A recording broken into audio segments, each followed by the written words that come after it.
Per il quarto anno consecutivo il governo della regione siciliana ha raggiunto gli obiettivi di spesa fissati da Bruxelles nella gestione dei fondi comunitari per l'anno 2021 nei 4 programmi operativi di competenza FESR, FSE, PSR, FEAMP.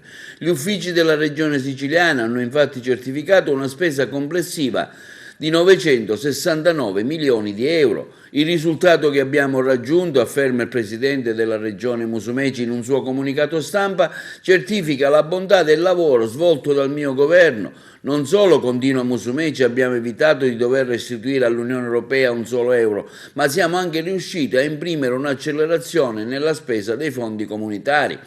Dall'inizio di questa legislatura il totale delle risorse europee utilizzate nella nostra isola ha raggiunto circa 3 miliardi e 500 milioni di euro, con cui abbiamo finanziato interventi per le infrastrutture, politiche sociali, formazione, lavoro, agricoltura, pesca, ambiente e risorse, sostenendo migliaia di imprese e cittadini siciliani in difficoltà a causa della pandemia.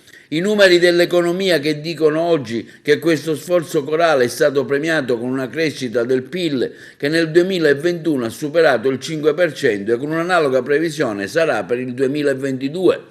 Voglio ringraziare gli assessori, gli uffici regionali, l'assistenza tecnica per l'impegno e la passione profusi. Con la stessa determinazione, conclude il governatore Musumeci, affronteremo anche questo nuovo anno. In dettaglio riguardo il Fondo Europeo di Sviluppo Regionale, cosiddetto FESR, l'autorità di certificazione ha registrato per il 2021 una spesa di quasi 472 milioni di euro, superando il target fissato di oltre 104 milioni di euro. Per le risorse del Fondo Sociale Europeo FSE, l'obiettivo fissato è stato superato di oltre 121 milioni, attestando la spesa del 2021 a 172 milioni di euro.